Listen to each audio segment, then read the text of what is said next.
Fala, Samurai, beleza? Então agora nessa aula a gente vai ver o que é a arquitetura MVC, beleza? A gente vai aqui entender uma visão macro para depois a gente partir logo para o código, ok?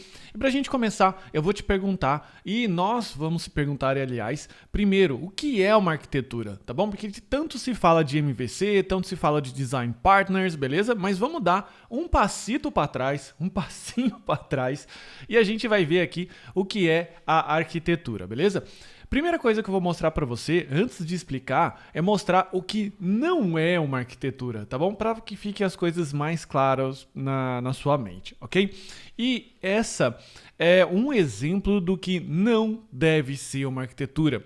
Aqui a gente tem uma série de coisas todas misturadas e desorganizadas. E sim, esse código é meu. Eu estou mostrando aqui, bastante relutância, bastante envergonhado, tá bom? Porque foi assim que a gente começou a criar sistemas em PHP, beleza? Então assim, não falando que o PHP é ruim, beleza? O PHP é uma ótima linguagem, só que ele depende muito da pessoa que cria a aplicação, o programa, as coisas que você vai utilizar, tá bom? Então aqui tem uma série de erros de quando a gente começou a produzir sistemas, simplesmente porque na época a gente não sabia fazer direito, ok? Então a gente foi aprendendo com os nossos erros, um esquema bem mão na massa. E os primeiros erros que a gente observa aqui é, por exemplo, o HTML está misturado no meio da lógica do programa.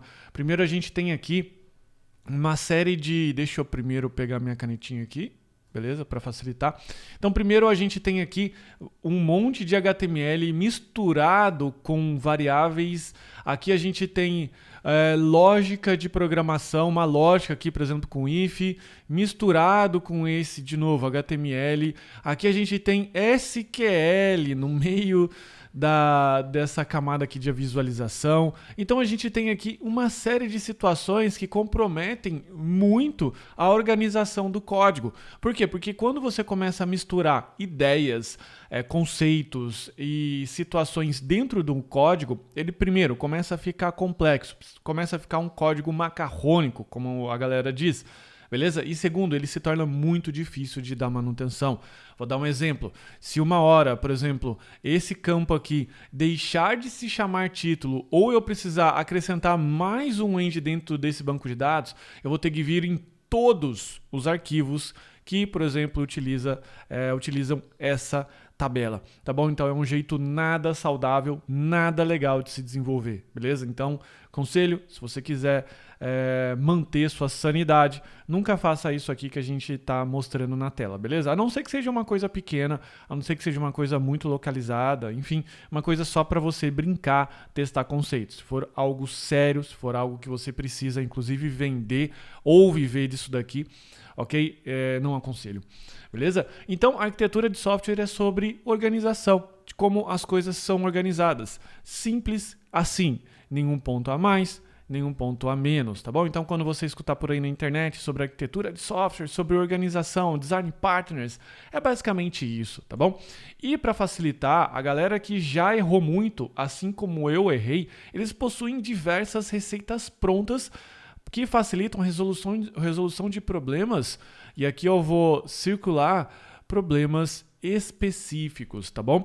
Então, a gente também tem uma outra face dos design partners da arquitetura de software, são pessoas que não conhecem o problema que elas vão resolver e logo já começam a aplicar um design partner só porque escutou o coleguinha falar ou só porque leu na internet que é bonitinho ou quer impressionar alguém, ok? Ou então porque quer fazer laboratório, né? Quer fazer brincadeiras, quer testar. Tudo bem, nessa última questão você quer testar, beleza? Teste, eu acho que você deve brincar mesmo, ok? Mas quando você estiver dentro de um projeto sério, evite ficar aplicando design partners sem necessidade. Ou melhor, sem conhecer os problemas específicos, tá bom? E para ajudar, eu trouxe aqui para você a capa da Bíblia dos Design Partners. Esse livro foi escrito em 1994 e ainda está bastante atual, tá bom? Então ele mostra bem essa face aí do problema versus solução. beleza? Então, recomendo muito você, no futuro, quando você estiver um pouco mais avançado, ler livros como este, beleza? Existem, inclusive, livros tão bons atualmente e também mais atuais, aí que tratam desse mesmo assunto, tá bom? Então, fica com essa referência aqui na mente para você depois, no futuro, estudar. Porque, por hora, a gente vai olhar mais de perto agora o que é a arquitetura MVC. E como você sabe que a arquitetura significa organização, então a gente vai substituir aquela palavra ali, arquitetura, por organização MVC ou Model View Controller, beleza? Essa é uma das arquiteturas e uma das organizações mais utilizadas aí no mundo do desenvolvimento, beleza? Porque ele permite você separar em camadas ou separar especialistas para fazer alguma coisa. Porque como eu mostrei no exemplo anterior, quando você faz tudo misturado, vira uma bagunça, tá bom? E aqui, o que é o MVC? Ele permite separar em camadas lógicas da aplicação e em especialidades, como essa aqui que você está vendo. Então a gente tem aqui um esquema visual do que é o MVC, beleza? Porque ele é a sigla do Model View Controller. Então o que acontece? Sempre quando você estiver trabalhando com MVC, você vai receber uma requisição através de uma rota específica.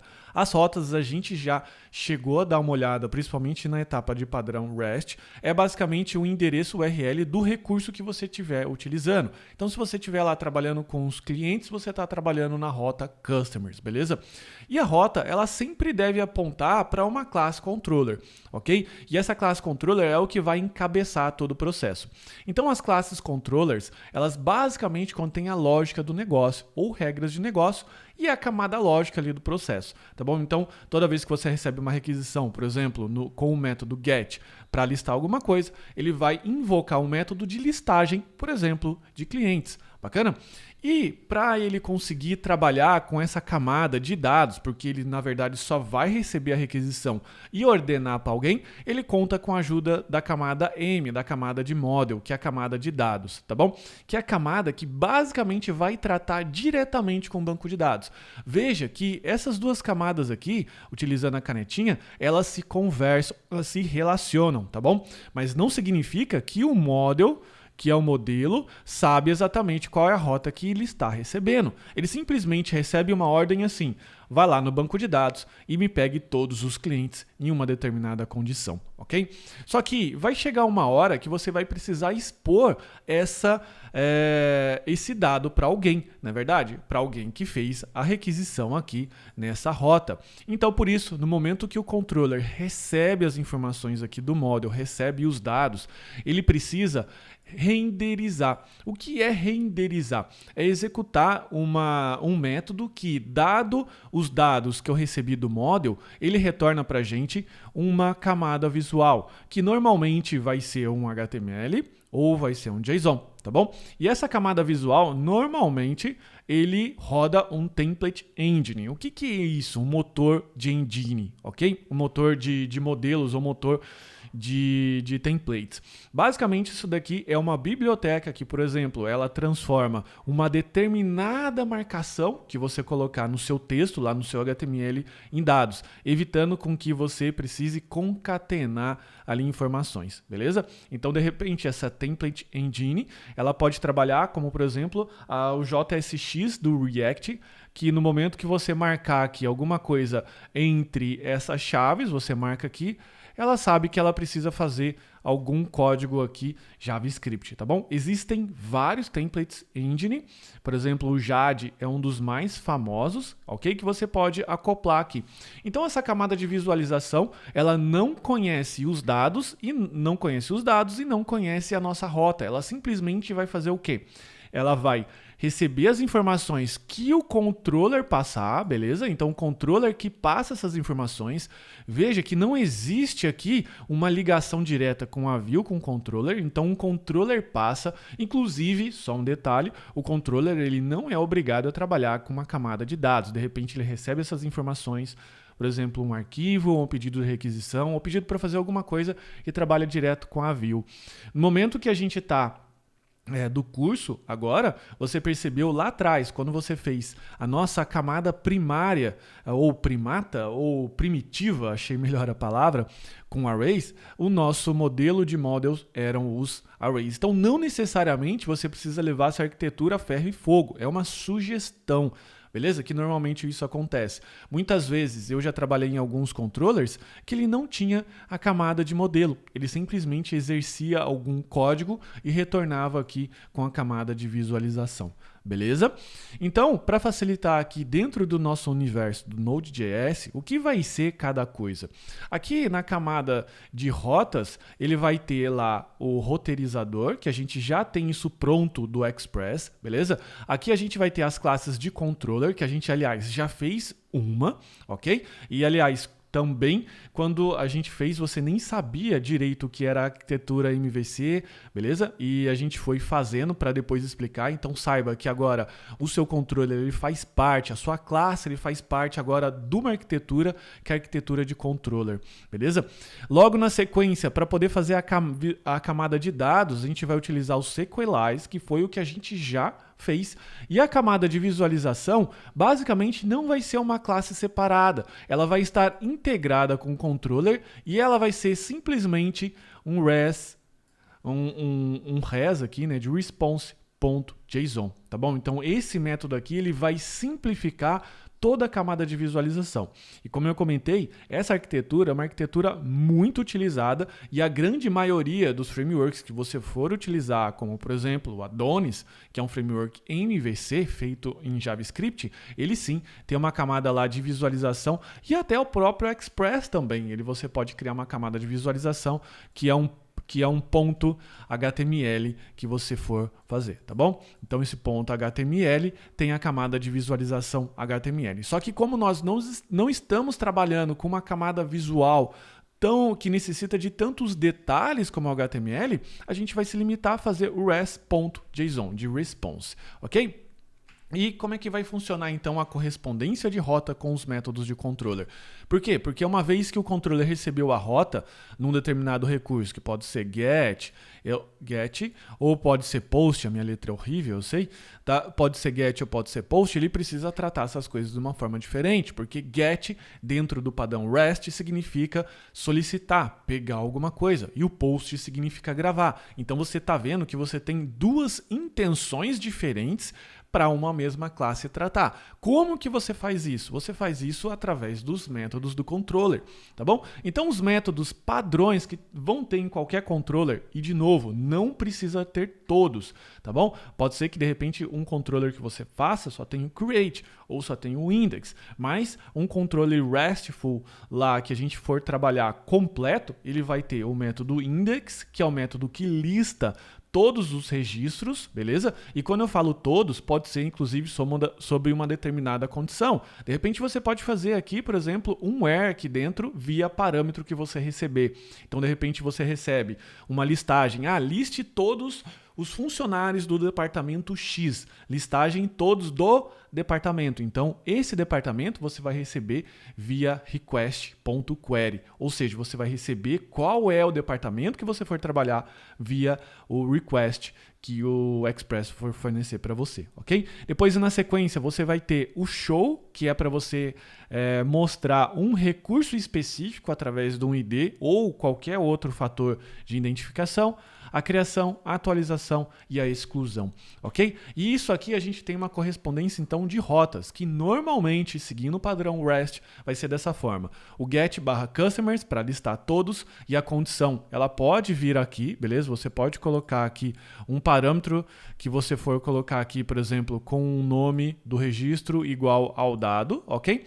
Aqui o show, a gente também tem o /customer, só que a gente tem o /parâmetro, que é o /id. Você tem create, que é já direto com o post, o put para fazer a atualização, mas para atualizar você precisa saber quem você quer atualizar, e a exclusão de mesma coisa, tá bom? E aqui você tem aqui a legenda que o que está em verde são os métodos HTTP, o que está em roxo são as rotas ou o nome do recurso e o que está em azul são os parâmetros, ok?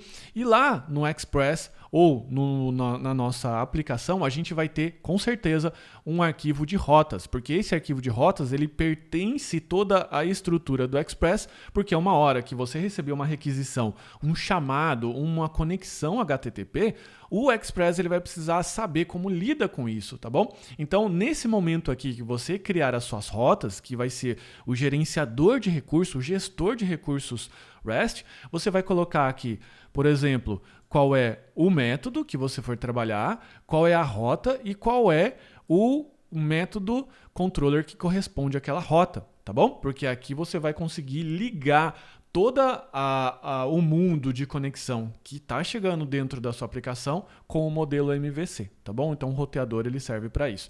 E aqui o router ele tem aqui essa sugestão, as rotas ele tem já essas sugestões aqui que seguem basicamente o que a gente já viu no slide passado, mas eu coloquei isso daqui como detalhe, tá bom? Então essa é o modelo, claro, com uma visão bem macro aqui do que é o MVC. Você pode entrar na maior quantidade de detalhes que você possa imaginar, porque o MVC em si ele é uma arquitetura bastante utilizada e também bastante completa, tá bom? Então, se você for procurar por várias definições na internet, você vai achar, inclusive, definições um pouquinho diferentes do que eu estou explicando aqui, tá bom? Então, eu recomendo você fazer esse tipo de pesquisa, se você quiser, quando você estiver um pouco mais avançado. Por hora, a gente vai utilizar essas definições e esse modelo de organização para a gente continuar agora fazendo os nossos códigos, aplicando os nossos controllers e ligando o universo internet, que é o universo de conexão, de requisição, a nossa aplicação, tá bom? Então é isso, muito obrigado. Esse aqui é o modelo conceitual do que é o MVC e agora eu aguardo você na parte de código. Um forte abraço. Tchau, tchau.